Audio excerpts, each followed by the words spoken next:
Well, we do have a man who witnessed some of what we've been talking about. His name is Neal Sanche, and he joins us now on the phone. Neal, what can you tell us? What did you see?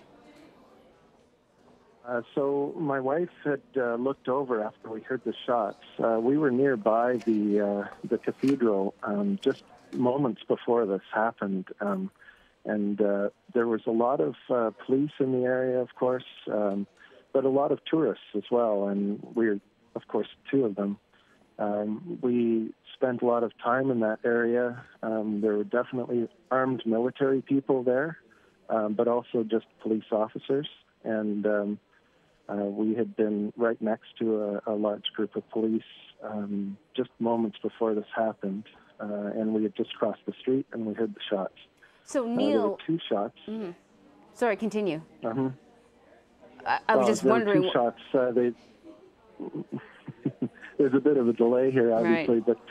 But two shots rang out, really quick shots, and then my wife had looked back towards the square. People were running everywhere away from the area, and she saw police with guns trained down onto a figure on the ground. Were you getting any instruction at the time? I mean, I can just imagine the panic. I don't know if I would even know what I was hearing, whether or not I would be able to figure out that they were gunshots or where they were coming from in an area that would be so echoey. But were you getting instructions from police or anything along those lines? No.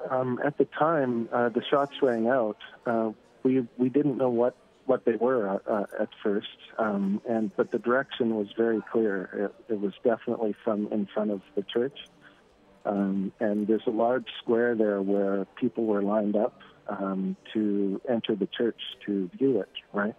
And so basically all those people in that big lineup had panicked and started to run.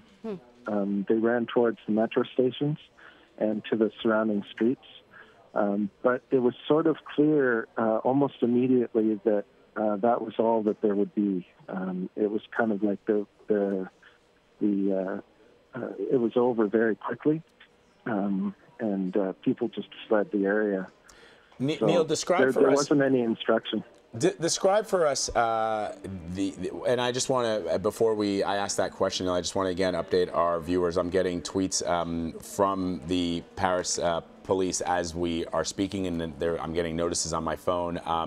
And it essentially, they just tweeted that the public has been confined, that had been confined in Notre Dame Cathedral, the question that you were just posing, Anne-Marie, are now going to be gradually cleared out after the police have conducted what they're calling their usual checks. So anybody who was on lockdown in Notre Dame Cathedral now is going to be free to leave Notre Dame once the police have conducted their checks. And we were seeing some pictures from inside the cathedral where authorities were asking people to raise their hands in the air, and I'm sure that, you know, just like they're searching the entire area, I'm sure the people within the cathedral are also being searched to make sure that they are not a threat. Right. Neal, I wanted to ask you, and there you see that picture in Anne-Marie that you were referencing just now. Neal, describe for us, and you started to go into it a little bit, of what it was like when you heard those first shots and you were there with your wife. How did you feel, given all that's happened in the UK lately, given all that's happened in France over the last couple of years, and how quickly after the initial sounds, what you thought sounded like gunshots, did you start to feel as if you were perhaps not in any real danger? You know, initially we were like, we looked at it like it was kind of almost like a dreamlike situation. Like we couldn't believe that we were in a place where all of a sudden the gunshots were being heard.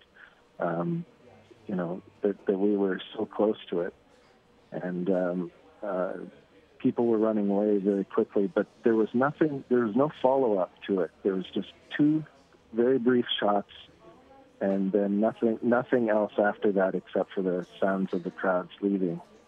So it seemed to us that it was there was no immediate danger after that.